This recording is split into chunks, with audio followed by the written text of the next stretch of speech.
একটু যদি তোমার এখনকার শাশুড়ির করে এই যে বন্ধু বান্ধবী তো, হ্যাঁ, সারাদিনের পর শুটিং করে গিয়ে আমার শ্বশুর শাশুড়ি হচ্ছে আমার গল্প করার মানে বন্ধু। সারাদিন কি হয়েছে না হয়েছে নানা রকম। তো যাই হোক গল্প করছি, হঠাৎ ফোন এলো, ধর আমার বড় মেয়ে ফোন করেছে, কে পিসি আমার সঙ্গে গল্প করছে। হ্যাঁ বল সোমা, কি হয়েছে শুনি।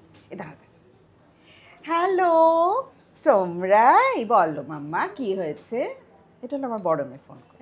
তারপরেই ধর আমার দেওর ফোন করেছে, হ্যালো বিলান বলো, আচ্ছা তোমার শরীর ঠিক আছে, আচ্ছা আচ্ছা ঠিক আছে ঠিক আছে।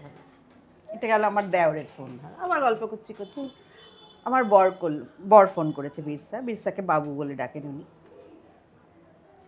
বাবুরাম কি হয়েছে, রাত্রিরে ঘুম হয়নি?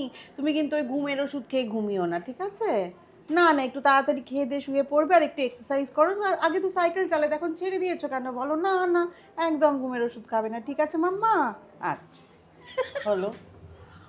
এবার ধর আমি নেই, উনি অন্য কারোর সঙ্গে আড্ডা মারছেন, আমি ফোন করেছি, ধর তোর সঙ্গে, হ্যাঁ স্বরলিপি বল, দাঁড়াটা ফোন আসছে, হ্যাঁ রে বল, হ্যাঁ রে বল, মানে তোমার কোনো নাম নেই। এবার বোঝা গেল কেন লোকেরা বলছে যে বান্ধবীর ছেলেকে গল্প জুড়ে তার